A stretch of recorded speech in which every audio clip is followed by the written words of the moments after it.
दोस्तों नमस्कार, आप देख रहे हैं हेलो न्यूज वर्ल्ड। तो बेहतर कल हरियाणा के कस्बा कोसली की अनाज मंडी में शनिवार से 10 मार्च तक शिव महापुराण की कथा होने जा रही है। खास बात यह है कि इस दौरान 1.25 लाख रुद्राक्ष के दर्शन एवं पूजन का लाभ भी शिव भक्तों को मिलेगा। कोसली विधायक लक्ष्मण सिंह यादव और राष्ट्रीय संत राम गोपाल महाराज ने प्रेस वार्ता के दौरान रेवाड़ी में क्या कहा, देखिए हमारी ये रिपोर्ट। आप देख रहे हैं हेलो न्यूज वर्ल्ड, सोच बेहतर कल की। हम आपको बता दें कि रोहतक सांसद अरविंद शर्मा भी यहाँ इस पहुँचने आयोजन में पर मैं शामिल धन्यवाद होंगे। व्यक्त देखिए करता हेलो हूँ। News world. आज का जो हेतु प्रेस का है वो तो हमारे जो है कि अभी शिव महापुराण कोसली अनाज मंडी में हम करा रहे हैं 2 तारीख से लेके और 10 तारीख तक, और उसी में ही 21 कुंडीय हवन रोज नित्य 9 दिन तक चलेगा। और 1.25 लाख जो रुद्राक्ष है उसका हम शिवलिंग बनाएंगे और उसी का ही हम आखिरी में प्रसाद भी रुद्राक्ष का ही सबको वितरित करेंगे। तो इसलिए और शिवरात्रि भी 8 तारीख की है, महिला दिवस भी है।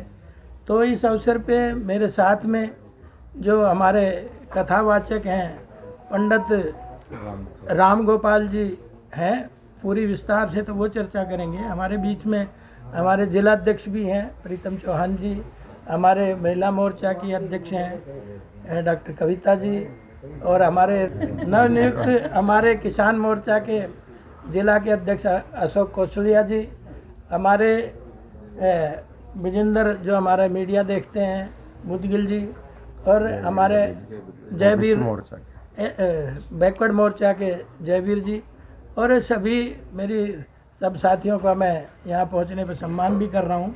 विस्तार से चर्चा तो आपके बीच में हमारे पंडित जी करेंगे, क्योंकि कार्यक्रम भी इन्हीं का है, हम तो केवल इनके सहयोगी हैं। और दूसरा डिटेल से विस्तार से आपके बीच में आप करेंगे, और बाकी उसके बाद भी कोई सवाल होंगे तो हम उनका एक एक करके जवाब देंगे। पंडित जी की तो थोड़ी सी बता दो, पंडित जी के बारे में थोड़ा सा बताओ। पंडित जी खुद ही बता देंगे जब सामने बैठे हैं। तो मैं पंडित जी से आग्रह करूंगा कि आप अपना खुद ही परिचय भी देंगे, और साथ में ये पूरा आयोजन 9 दिन जो चलने वाला है इसका विस्तार से वर्णन भी करेंगे। बहुत ही सुंदर एक सूचना है कि शिवरात्रि के शुभ पावन अवसर पर और हरियाणा में पहली बार ये 1.25 लाख पंचमुखी रुद्राक्ष से शिवलिंग का 15 फीट ऊंचा शिवलिंग का दर्शन किया जाएगा। 2 मार्च से 10 मार्च अनाज मंडी कोसली में यह आयोजन होने जा रहा है, जिसमें 21 कुंडीय श्री रुद्र महायज्ञ और श्री शिव महापुराण का बहुत ही विशाल यह आयोजन हरियाणा की ओर पावन भूमि पर होने जा रहा है, जिसमें 21 कुंड का जो यज्ञशाला है उसमें नित्य हवन होगा। 3 तारीख से निरंतर 10 तारीख तक हवन चलेगा, जिसमें गरीब असहाय लोग हैं, धार्मिक लोग हैं, भक्ति से जुड़े हुए जितने भी सनातन धर्म के लोग हैं, सभी को वहाँ पर हवन करने के लिए उनके लिए आमंत्रित किया गया है। लगभग वहाँ पर कोई भी आकर वहाँ हवन कर सकता है। हवन का निःशुल्क रखा है, कोई चार्ज नहीं है वहाँ पर। ये आयोजन ना विधायक जी का है ना ये मेरा है, ये आयोजन हम सबका है। लगभग यज्ञ तो संपूर्ण तभी होता है, यज्ञ की विशेषता रहती है आहुति। एक सामग्री की आहुति होती है, वो हम भगवान को समर्पित करते हैं।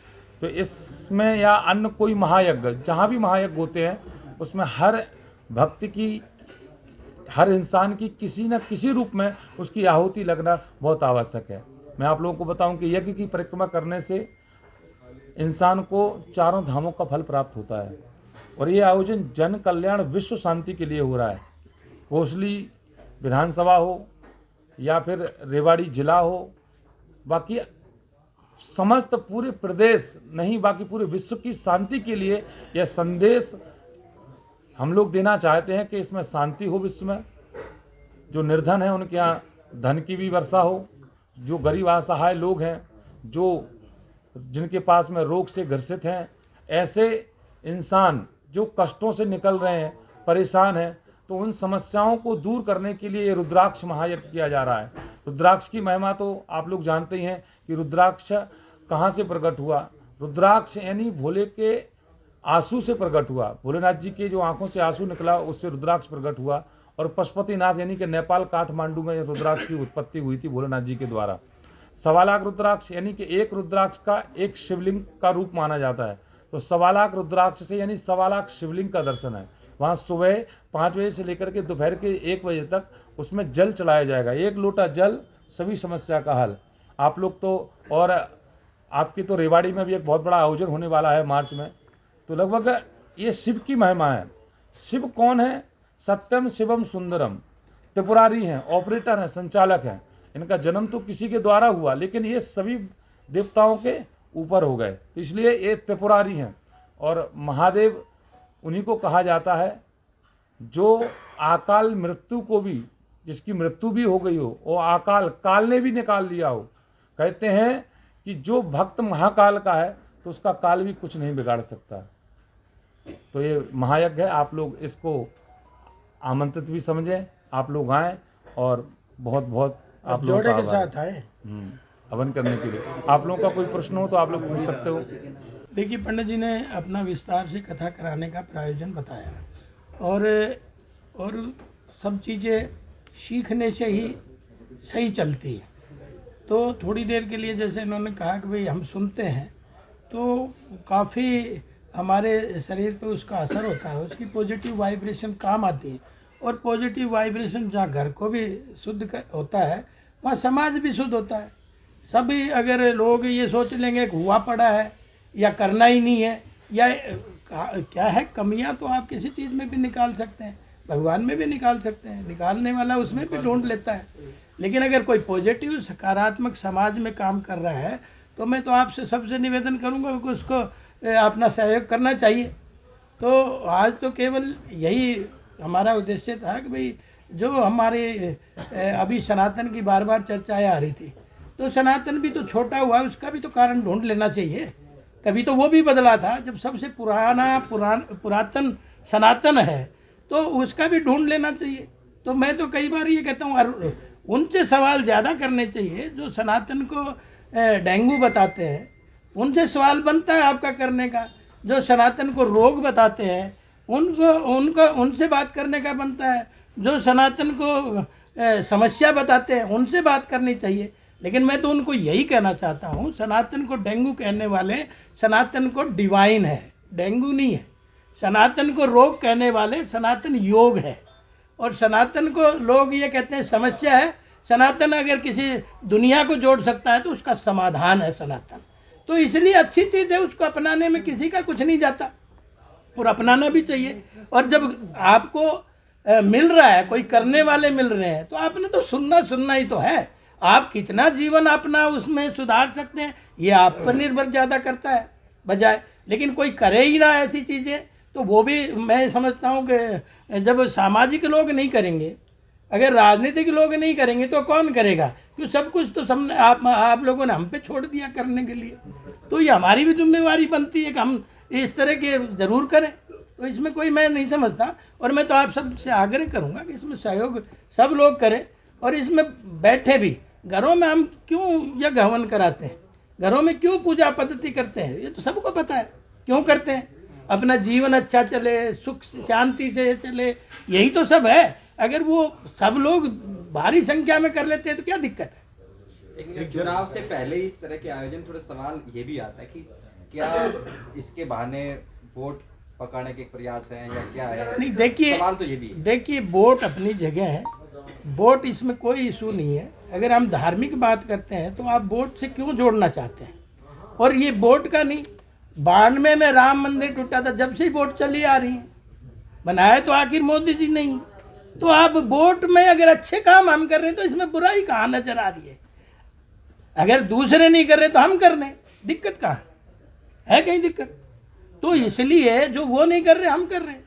और जो हमारा धीरे धीरे संस्कृति और संस्कार खराब हुए, उसके कारण हमने ढूंढने चाहिए, और उन कारणों में हमने जाना चाहिए। और उन कारणों का अगर आप अपने लेवल पे कहीं समाधान ढूंढते हैं और वो समाज को देना चाहते हैं तो उसमें कहाँ बुराई है? उसमें सबका ही सहयोग होना चाहिए। जटसाना कॉलेज की आप बात करें, देखिए, जटसाना कॉलेज का इसमें कोई बात दो राय नहीं, डिले हुआ है, और उसका कारण भी ज़मीन आजकल है। क्योंकि ज़मीन वो भी जैसे आपने देखा एम्स का मामला था, वो भी उसी कैटेगरी में आ गई थी जो ज़मीन पहले दी थी। उसके बाद ज़मीन के जो है वो प्रोसीजर हमने फिर पंचायत से दोबारा दूसरी ज़मीन का आग्रह किया और उन्होंने अब ज़मीन दे दी।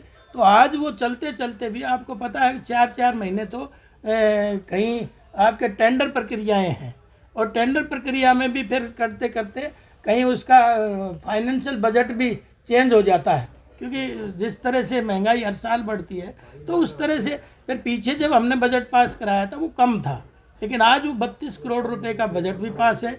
और मुझे लगता है संभावनाएं हैं कि ये 7 तारीख को ही, जैसे आज 1 हुई है तो 7 तारीख को इसका शिलान्यास आदरणीय मुख्यमंत्री जी जो हरियाणा में और चीज़ों का करेंगे, तो इसमें भी संभावना है कि वो 7 तारीख को इसका शिलान्यास कर देंगे। एक कोसली बाईपास का मामला है, उसका भी एक बहुत बड़ा कारण जमीन ही है।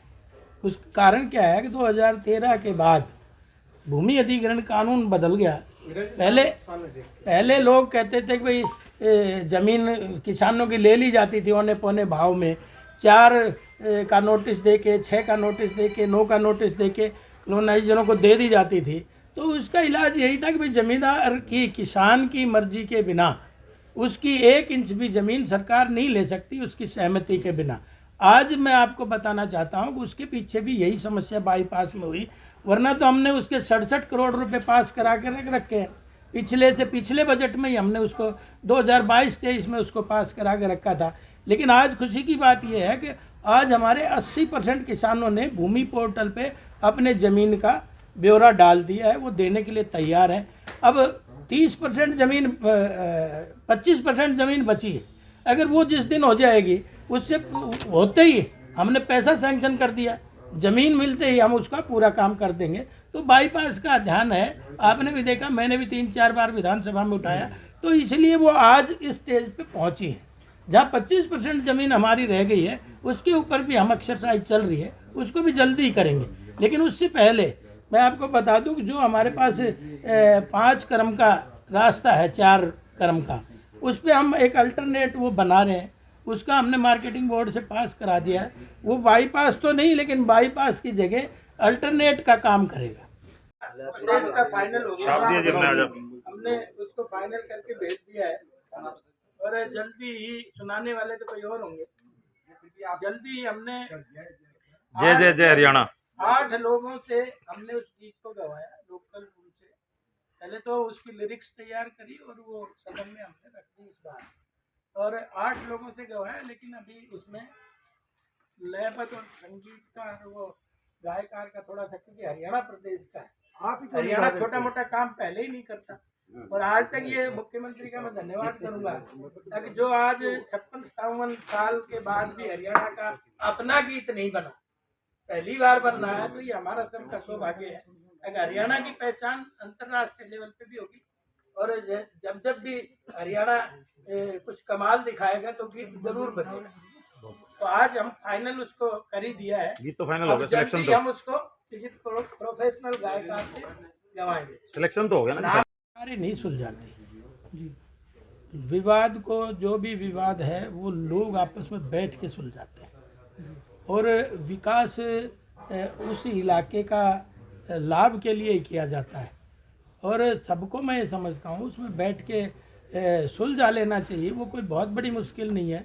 क्योंकि कई बार आदरणीय मुख्यमंत्री से हमने आग्रह किया और वो तैयार हैं, लेकिन अब सर फुड़ाने के लिए कौन तैयार हो, ज़बरदस्ती क्यों? जिस काम से करने से लोग नाराज़ होते हों तो मैं समझता हूँ उसको डिले, जिस दिन राजी होंगे उस दिन कर देंगे।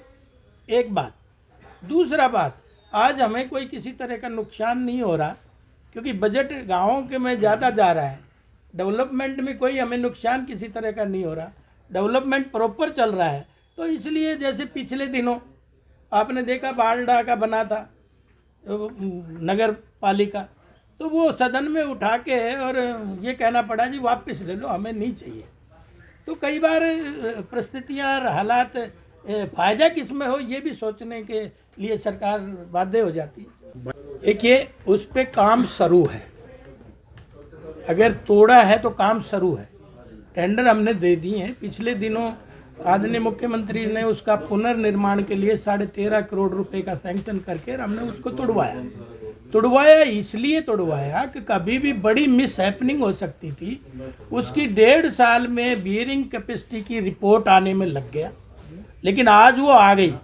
लेकिन आज आने के बाद भी उस पर कार्रवाई निरंतर जारी है। हमारे पिलर्स हमने ना बीम हमारे तैयार हो गए हैं और मौके पर ही हमने अलग से वर्कशॉप बना के उसमें तैयार हो रहे हैं। लेकिन अब थोड़ी समस्या उसमें डिले होने की एक कारण आया, अब पिलर को भी टेस्ट करा लिया जाए ताकि कल हम बना भी दें, वो कल फिर समस्या खड़ी हो जाए। तो पिलर की रिपोर्ट आने वाली है, तो उसकी भी लैब से जिस दिन रिपोर्ट आ जाएगी, हमारे पास मटेरियल सब तैयार है, रेडीमेड हमने सब तैयारियां कर ली है ताकि उसको जल्दी ही बनाएं।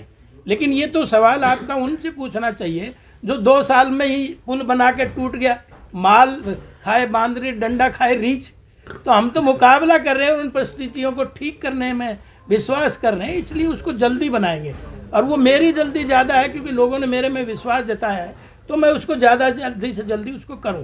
और मैं नहीं चाहता कि वो ऐसे ही रहता तो कितने लोगों के घर उजड़ जाते, उसका जवाब कोई नहीं दे सकता था।